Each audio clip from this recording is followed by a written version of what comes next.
Lo que pasa en Las Vegas se queda en Las Vegas y para Ferrari este circuito era la última oportunidad de destacar este año, porque han ido bien en todos los circuitos de baja carga aerodinámica. Lo ha aprovechado Leclerc, que para mí ha hecho su mejor carrera de esta temporada 2023. Y en esta carrera se las ha visto y deseado el piloto del día, a juicio de todos los aficionados, con Checo Pérez, su viejo enemigo de México. Vaya batallas hemos tenido entre ambos pilotos. Primero Checo poniéndose líder de carrera increíblemente después de estar último. Después no se conseguía despegar de Leclerc y Leclerc se la devolvía. Leclerc cometía un error en la curva 14 y Checo le conseguía adelantar, pero justo en la última vuelta Leclerc se la devolvía y finalmente pues Checo se quedaba con la miel en los labios, ¿no? Porque no podía consolidar ese adelantamiento. Realmente hay que explicar por qué se ha producido esta situación, por qué parecía que Leclerc le pertenecía más ese segundo puesto y que realmente si Checo había conseguido ponerse segundo era más por el error de Leclerc que porque su coche se lo estuviera permitiendo en esos momentos, ¿no? Bueno, pues aquí lo veis, yo creo que esta es la mejor imagen para verlo y es la diferencia de ala.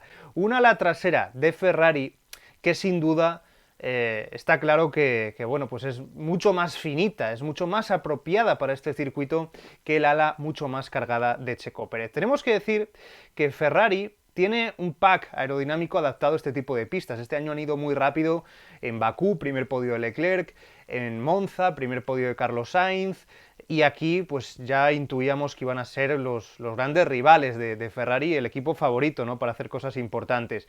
En cambio, Red Bull este año ha cortado muy pronto el desarrollo de este coche para centrarse en el próximo año, lo cual es que ya nos hace ponernos a temblar si estamos viendo cómo va este RB19, imaginaos el RB20. Y eso ha tenido su contrapartida. La contrapartida es que quizás pues no han contado con un alerón, como estáis viendo, de baja carga. Es decir, por ejemplo, en este circuito a última hora tuvieron que hacer un apaño a Verstappen recortando un poco ese ala, sobre todo en la parte central. Ahora veremos una imagen, la diferencia entre Checo y Max. Pero Checo decidió montar este ala con más carga. Al principio, en el circuito, con poco grip, digamos que era beneficioso, ¿no? Que tenía sentido, pero con el tiempo, con las vueltas, con el paso de las sesiones del fin de semana, este ala se quedó, bueno, pues totalmente innecesaria, ¿no? Para un circuito que ya demandaba alas de baja carga, que la configuración tipo Monza se iba acercando a marchas forzadas. Tenemos que explicar por qué Checo decidió montar este ala trasera. Porque le gusta un coche sencillamente que subvire, no que sobrevire. Quiere una trasera estable. Por eso le puso más carga en el eje trasero, así va a ser más estable de ahí, aunque perdiera un poco en las rectas. Con lo cual, tenemos que decir, Checo en las últimas carreras, porque esto ya también, si os acordáis, pasó en Brasil, explicamos exactamente lo mismo, y también le costó lo suyo, ¿no? Y por eso tuvo problemas con Fernando Alonso para adelantarle en la subida a los boxes. ¿Qué ha ocurrido? Que Checo se ha tenido que ir adaptando a un coche hecho para Max Verstappen, aplicándole reglajes específicos para sentirse más cómodo con el coche, pese a que no fueran los más beneficiosos para ese circuito en cuestión. Es decir, en última instancia le ha terminado perjudicando. Pero insisto, son apaños que ha tenido que ir haciendo Checo porque el coche cada vez ha ido más en el desarrollo en función de lo que más le iba gustando a Max Verstappen a lo largo de la temporada. No estamos hablando de las 4 primeras carreras donde había máxima igualdad, no es la ventana más abierta en la que habéis visto más igualdad entre Checo y Max. Con el tiempo, digamos que la desigualdad en cuanto a coches se ha ido pronunciando en favor de un Max Verstappen que ha estado cada vez más a gusto. No estamos descubriendo nada tampoco porque esto es exactamente lo mismo que ocurrió en la temporada 2022. Pero ahora vamos a repasar las diferencias de ala, ¿no? Gracias a nuestros amigos de F1 Data Analysis que han ido mostrando todas estas diferencias, vemos el recorte. Este recorte en la parte central del alerón trasero de Verstappen, cómo le dio 343 con DRS frente a 346, 3 km por hora más con DRS, 325 frente a 321, 4 km por hora más sin DRS, y ojo, 11 km por hora más en curvas rápidas, Tremendo. para que veáis la diferencia y cómo era mucho más competitivo en este circuito montar un coche, pues al menos, aunque Red Bull no tuviera, insisto, ese pack específico, pues al menos con esta adaptación final que le hicieron al coche de Verstappen. Estas velocidades punta que estamos comentando, por cierto, de cada piloto son en la vuelta más rápida de cada uno en Q2, para hacer una comparativa lo más exacta posible en unas condiciones de pista lo más fidedignas y iguales posibles, ¿no? Vamos a seguir hablando de esto un poco repasando datos, porque se ha ido conociendo que Leclerc tuvo 7 Gs de fuerza de desaceleración cuando pasó a Checo Pérez en esa vuelta final. Y ojo a las palabras de Charles Leclerc, ¿eh?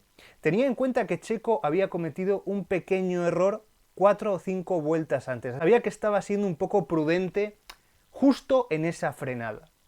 Lo vais a ver ahora con las imágenes que vamos a ver de esas onboard, ¿no? Cómo Checo estaba, digamos, afrontando esa frenada de una forma quizás más prudente que un Leclerc que sabía que tenía que destacar o destacar en esta carrera. Y Checo al final, pues tanto en Brasil como aquí, ha ido pensando más en afianzar ese subcampeonato, ¿no? No tenía sentido jugarse el todo por el todo aquí y hacer un 0 cuando tienes el podio en la mano, ¿no? Es que realmente no tenía ningún tipo de sentido. Aunque sí que es cierto que lo que le podemos achacar a Checo es que en esa última vuelta, en la que si quieres no te va a adelantar, no protejas un poquito más el interior, no te eches un poco más a la izquierda, porque vas a tener muchas más posibilidades de proteger posición. Vemos lo que comentábamos, ¿no? Las velocidades punta, 16 km por hora frente a Verstappen, pero 22 km por hora de diferencia de Leclerc con respecto a Checo Pérez. En esta comparativa vemos la diferencia clarísima, ¿no? Para Checo era como parar a un avión que te venía por detrás casi a 23 km por hora más rápido que tú, ¿no? Muy difícil parar, aunque sí que es cierto, esto es algo bueno también para Checo, que tener más ala te permite frenar más tarde. Esto es algo con lo que quizás Checo tenía que haber jugado. No solo te permite traccionar mejor, que Checo lo aprovechó muy bien en el sector 2, sino también, insisto, echar el ancla un poquito más tarde y tener una estabilidad de frenada mayor seguridad. Quizás eso es lo que no vimos de Checo y le podía haber ayudado bastante al final. Quiero centrarme en la onboard, esta que estáis viendo. Vamos a ver primero esta. Esta es la de Checo adelantando a Leclerc, es decir, safety car, Checo se ve de repente con oportunidades de ganar la carrera, de liderarla al menos, tiene neumático duro, a Leclerc, que también tiene duro, no le está funcionando nada bien, los Ferrari están sufriendo con el duro, no tiene nada que ver con el stint anterior con medio, que los tiempos estaban siendo muy competitivos, y vamos a ver lo que ocurre en estas curvas en las que quiero que os fijéis cómo Checo traza mucho mejor, cómo se nota ese pack de más carga, cómo poco a poco se nota mayor seguridad en las trazadas y se va acercando en esta zona, en este sector más revirado. Fijaos aquí, la estabilidad en frenada, lo importante que es también, ¿no? Lo estable que es, curva izquierdas a derechas, vemos cómo se pega, se prepara ya la recta que viene. Vemos lo cerca, quiero que os fijéis aquí, lo cerca que pasa esta rueda derecha de Checo con el muro, arriesgando mucho porque Checo quería la victoria. En estos momentos Checo llegó a soñar, parecía posible que pudiera hacerlo. Estamos en la recta. La acompañamos ahora en la recta, vemos cómo poco a poco se reduce esa diferencia, aunque seguro que le está costando, evidentemente, insisto, frente a un Ferrari más rápido en recta que este Red Bull. Esta recta que es eterna, como poco a poco se acorta esta distancia. Vemos a Leclerc protegiendo el interior, ¿no? Hace un amago de proteger el interior, pero esto no achanta a Checo, que sigue teniendo claro que él va a adelantar por el interior. Vemos aquí, ¿no? Justo en este momento Checo hace un giro de volante hacia la izquierda, ya le marca posición y le indica que sí, que le va a intentar pasar por aquí. Checo tira el ancla, pero lo hace demasiado pronto, ojo.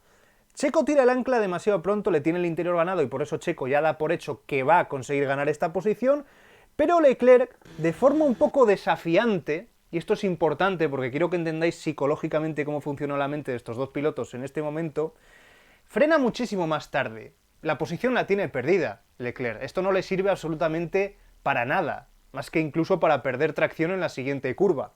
Pero si lo hace Leclerc, de alguna forma es para intimidar a Checo y desafiarle, decirle, oye, si al menos quieres pasarme, alarga la frenada, que yo, como ves, puedo hacerlo. Checo evidentemente se toma su tiempo para frenar tranquilamente, ¿no? Para esa prudencia que decimos en esta curva que Checo parece que tiene tanto respeto, ¿no? Hace estas curvas, o sea, llega a la de izquierdas y ya tiene consolidada la posición. Comparemos esto con la vuelta en la que justo después Leclerc consigue adelantar a Checo Pérez porque Checo no consigue despegarse de Leclerc. Esto también es mérito de Leclerc porque Checo en las curvas lentas está intentando traccionar lo mejor posible y sacarle más del segundo, pero al final Leclerc consigue mantenerse ahí. Justo aquí vemos como aquí le cuesta colocar un poquito el volante, pero en cualquier caso esta distancia que puede parecer un mundo muy difícil de adelantar así, se va recortando poco a poco. Estos 23 kilómetros por hora de Leclerc de diferencia con Checo Pérez, que es una barbaridad. Están haciendo su trabajo, ese ala tan fina, tan poco cargada, y Leclerc frena bastante tarde y justo hace el movimiento para colarse por el interior, justo al final, a diferencia de lo de Checo que visteis antes, que le había metido el coche mucho antes. Los movimientos de Leclerc, tanto este adelantamiento como el de la última vuelta, son tremendamente tardíos, tremendamente tardíos. Vamos a compararlo ahora, precisamente esto, que lo tenemos fresco, que acabáis de verlo, con el adelantamiento por el segundo puesto en la última vuelta de Leclerc. En este momento hay 2 segundos entre Verstappen y Checo Pérez. Si de verdad pretendía ayudarle, la verdad es que la ayuda es tremendamente exigua. Checo intenta consolidar esa posición, pero vemos como la recta todavía es larguísima. Ahora está frenando Verstappen y ahora se está tirando Leclerc. Un movimiento sorpresa para Checo. Un movimiento un poco a la desesperada, ¿no? Del piloto que sabe que bueno, pues que tiene que destacar esta carrera porque puede que no tenga otra oportunidad y que sobre todo tenía que resarcirse del error que había cometido. Esto es muy importante y creo que Checo se tenía que haber mimetizado un poco más con la mente de un Leclerc herido en su orgullo que sabía que si no todo el mundo le iba a achacar que había perdido por un error propio, por pasarse de frenada justo en este mismo punto ese segundo puesto. Checo intenta hacer valer esa mejor tracción, pero ya no tiene ninguna posibilidad. Es que por mucho que se pegue, ahora ya evidentemente pues solo va a pasar en tercera posición. Vemos esta onboard también del adelantamiento, para que podamos hacer una comparativa a la altura, un poco con lo que veíamos antes. Yo creo que respecto al adelantamiento de antes, en este caso, Leclerc frena incluso más tarde. Creo que si Checo hubiera tapado este interior, es que no había ninguna posibilidad. Incluso es que no hace falta tapar el interior, con que te pongas en el centro de la pista, no le vas a dejar espacio para que te adelante por aquí Leclerc, realmente es imposible.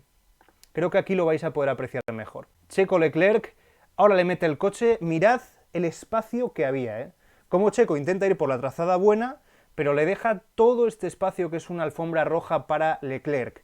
Eso es una oportunidad que seguramente no quiere desperdiciar. Creo que también hay un Checo antes y después del Gran Premio de México. Creo que México le afectó tanto psicológicamente, sintió tanto dolor en ese Gran Premio, que desde entonces igual estamos viendo un Checo más prudente en las acciones, en la pista, con los pilotos, ¿no? Realmente.